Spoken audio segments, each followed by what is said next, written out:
Hi traders, happy Friday and welcome to the week ahead. We're going to be previewing some of the event risk that kicks onto the radar, some of the factors which could move the dial and what the market's going to be a little bit more sensitive to in the new trading week ahead. Now, of course, we are seeing movement manifest in markets. We've seen big technical breaks to the downside in the NASDAQ. Obviously, that's been driven by the Mag 7 stocks, which really can't find a friend, and we're seeing a lot of flow-based activities and optionality-based sort of hedging activities playing through, which are perpetuating the moves down. But we've seen the Mag 7 basket down 6 days in a row and now 14% off the high. So, yeah, we'll have to see where that continues to find sellers playing through. But it does feel like the path of least resistance is to sell rallies, and further downside seems to be expected in this market in very influential stocks. So obviously one to watch coming through. We are seeing technical breaks today in the Nikkei. We're seeing that market down 3%. We're seeing a little bit of selling in China, but really it's all about buying safe haven currencies. We're seeing good flows into the US dollar and also the Japanese yen. We're seeing buyers of treasury today and buyers of volatility as well, as people are going to sort of capital preservation mode, so to speak. Of course, we go into the new week and it's all about tariffs again. I think the market had really sort of ratcheted down its risk premium around tariffs, and obviously we know that we're potentially going to see 25% tariffs kick in for Mexico and also for Canada on Monday. We'll see if the Mexicans can pull a rabbit out the hat, but certainly you do worry for what's happening in Canada. They seem like they're going to actually push back and go back with counter tariffs, and obviously the market starts talking about recession risk in Canada again, and I think that's something that we are watching, and we're obviously seeing good sellers playing through in the Canadian dollar at the moment. Now, of course, if we stay in Canada, one of the factors we're watching on Friday is where they got their jobs number playing through, and along with the tariff risk, that really puts the following week's Bank of Canada meeting in play, because at the moment the rates market is pricing a 50-50 chance that we get another rate cut from the Bank of Canada. So yeah, the combination of a de-risking based on tariffs and also what we're seeing in the jobs number could really accelerate the idea that the Bank of Canada cut rates again. So obviously watch that CAD exposure through the new week. The other factor, of course, is that potentially we're going to see tariffs of 10% being placed on China on Monday. That is a faster rate than the market was looking for. Now, we've been expecting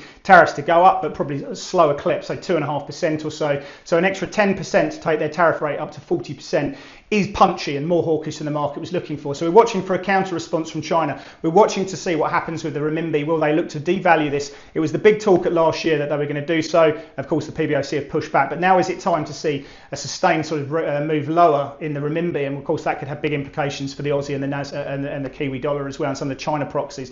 Staying in that theme, now through the weekend, we are going to be seeing the China PMI numbers, and that can be really interesting. And also for next week as well, we've got the NPC meeting coming through. Now, that wasn't expected to be a major market event. People had ratcheted down expectations about what we're going to see there in terms of the clarity around its fiscal program. But if tariffs are going up to that extent, perhaps that does leave them to be a bit more punchy in terms of what we're going to be seeing, because they want to see the economic momentum that we've been seeing recently continue to drive those animal spirits. And obviously we're watching the bond market there as well. So China continues to be very much front and center.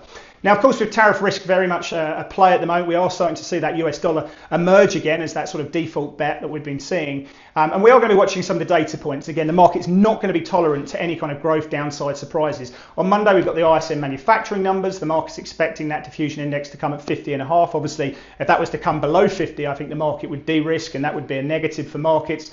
You're going to see the ISM services number coming out on Wednesday. The market's expecting that to grow at a slightly faster pace with the diffusion index at 53. Again, if we get weakness through there, the market is not going to like that at all. We're going to see buyers of treasuries, the dollar's going to fall against the yen, and equities may come under pressure. Of course, on Friday, we've got the payrolls number. At this stage, we're expecting 158,000 jobs to come through. That's the consensus by Bloomberg. The unemployment rate at 4% and the average hourly earnings around 4.3% year on year. Of course, the revisions also play a part in that. But if you look at rates pricing in the US at the moment, we're sort of pricing the next rate cut to come through in June. There's a little bit more than one cut being priced in, about 68 basis points of cuts by year end. So obviously we're watching how that data plays in that. But the market's not going to be tolerant of any kind of downside surprises in any of these data points. Interestingly, we also get the Fed's Governor Powell speaking 4 hours after payrolls. So, what he says about that could be very interesting as well.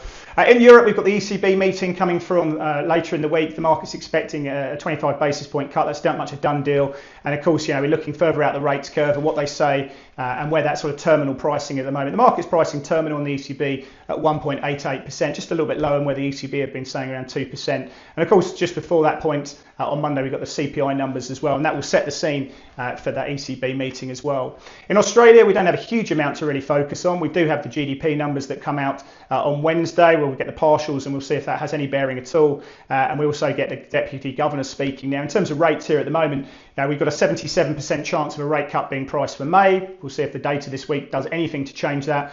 We've got about 59 basis points of cuts or so being priced by the end of the year. So the market's saying at the moment the RBA are going to cut probably in May and then potentially look to cut again in December or just before that point. The UK, we're going to see quite a few different Bank of England speakers coming through this week. We've got Bailey, Pill, we've got Mann and Green as well speaking. PMI numbers potentially in play there. We'll have to see if that moves the rates pricing as well. So a lot to play for. Obviously on the earnings side, we've got some of the AI stocks like Marvell, and we've got Broadcom coming out, so they'll get an interest as well. And we'll have to see what happens with Chinese equity markets. But a big week ahead, as I say. I think with tariff risk kicking in, that's a really big deal for markets that weren't pricing in that scenario. Any kind of growth data points that miss the dial could see these markets moving around very, very closely indeed. Trade at Pepperstone.